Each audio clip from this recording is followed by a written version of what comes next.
आपने जैसे बताया कि मतलब पहले से कोई निश्चित नहीं होता कि आप पैदा होते ही ये सोच लें कि मैं ये बन जाऊंगा, तो वो संभव नहीं। रास्ते में जो जो चीजें पढ़ती हैं, सीखने को मिलती वो हैं, आपको सिखाते हैं। वो आपको सब कुछ सिखाती और हैं। दूसरी चीज जो मैं बताना चाह रहा था, पढ़ाई ये की और यूपीएससी तो ये पूछ रहा है, यूपीएससी में होने वाला हम कहाँ दे पाएंगे, ऐसी बात नहीं है। मैं तो मोस्ट ऑफ टाइम संस्कृत पढ़ाई की। मुझे आज भी याद है कि मैंने कुल मिलाकर 5 पब्लिक सर्विस कमीशन का इंटरव्यू दिया। हाँ, मैं सुन रहा था कहीं आप कह रहे थे कि आपने 5 दिए और आपने पांचों क्लियर भी किए। तो लेकिन वहां मैं एक कमेंट भी पढ़ रहा था कि पांचों अगर क्लियर किए तो फिर 5 बार क्यों दिए। लेकिन चूंकि मैं ये दर्शकों के लिए सवाल पूछ रहा हूँ आपसे, 5 अलग अलग जगह की थी। एक तो पहले बिहार की थी, 2 थी एमपी की, एमपी पीसीएस और एमपी में लेक्चरशिप का। ओके। मैं बता रहा था पब्लिक सर्विस कमीशन इंटरव्यू, और 2 था यूपीएससी का। बिहार वाले मेरा सिलेक्शन हो गया था, जो उसमें मेरी एज कम थी। उस एज के हिसाब से वहाँ मैं केवल डिप्टी एसपी के लिए सेलेक्ट हो सकता था।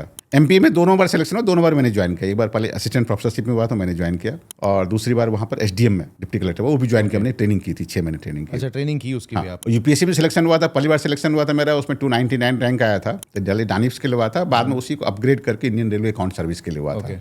मैं ये बताना चाह रहा था कि जब मैं दे रहा था, लास्ट इंटरव्यू दे रहा था, तो उन्होंने हमसे इसी बात पर काफी देर तक बहस की थी कि भाई तुमने जिंदगी भर केवल संस्कृत पढ़ा, तुमको इसमें कैसे ले सकते हैं हम लोग। मैंने कहा कि मैम, इससे पहले कई बार मेरा सिलेक्शन हो चुका है, एमपी में सिलेक्शन हो चुका ऑलरेडी, मैं वहाँ ज्वाइन भी किया हुआ हूँ। तो ये चेयरमैन यूपीएससी चेयरमैन थी जिन्होंने नहीं, उस बोर्ड की। अच्छा, उस बोर्ड की। इंटरव्यू बोर्ड हमेशा यूपीएससी 5-6 बनते हैं। 5-6 बनते हैं जी।